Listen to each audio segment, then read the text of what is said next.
Emmanuel Macron tarde à prendre la parole, le président de la République devrait prochainement faire une annonce déplaisante.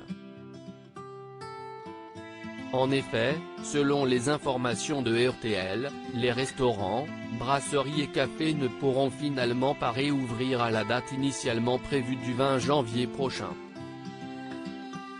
L'annonce devrait se faire dans les prochains jours. Tania Robert est morte, l'actrice culte de Drôle de Dame s'est éteinte, à l'âge de 65 ans. L'actrice se serait effondrée à son domicile la veille de Noël alors qu'elle venait de rentrer d'une promenade avec ses chiens. Transportée d'urgence à l'hôpital, elle a été placée sous assistance. Son agent a précisé que sa mort n'était pas liée au Covid-19.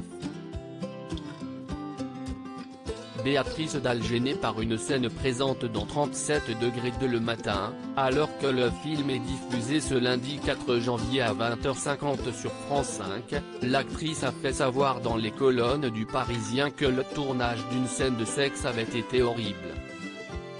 On ne m'avait pas prévenu que toute l'équipe serait sur le plateau. Il fallait faire des gros plans, a-t-elle expliqué.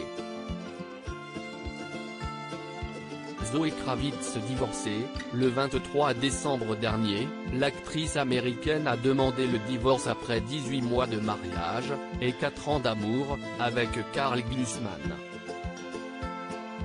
Ce dernier a déjà supprimé tous les clichés de deux sur son compte Instagram. La vie privée de Meghan Markle bientôt exposée, une fois encore, la duchesse à faire la une. Sans le vouloir.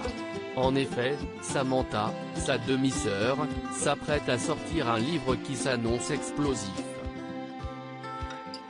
Geri Halliwell en deuil, la chanteuse a perdu son compagnon à 4 pattes. Le chien, un Spitz nain, a accompagné l'ex-Spice Girls pendant 18 ans. Ce dernier était prénommé Daddy. Il me tenait compagnie quand je me sentais seul. Il était mon bébé avant que je n'aille Bluebell. Après 18 ans, il est allé au paradis des chiens. Repose en paix, nous t'aimons, a-t-elle écrit sur Instagram, en légende de plusieurs clichés de l'animal. Louise Mono-Maman, l'actrice de 39 ans a partagé une photo d'elle et sa fille, Selma, née de son union avec Samir Boitard. Elle en a profité pour souhaiter une bonne année à ses abonnés. Mort de Delphine Jubilard, le propriétaire du fourgon suspect s'est exprimé. En effet, ce dernier, qui avait stationné durant quelques semaines à Cagnac-les-Mines a parlé. Comme l'indique 100% Radio, il a affirmé qu'il n'était pas impliqué dans la disparition de l'infirmière de 33 ans et qu'il espérait qu'elle soit retrouvée saine et sauve. La dernière sortie d'Amandine Petit fait polémique, en pleine pandémie, Miss France 2021 s'est rendue en Moselle pour une séance de dédicace.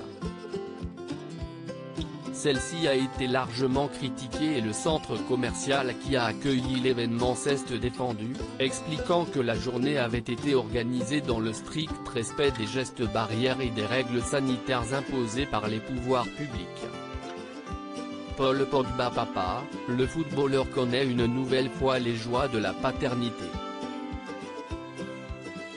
Pour le moment, on ne connaît ni le sexe, ni le prénom du nouveau-né.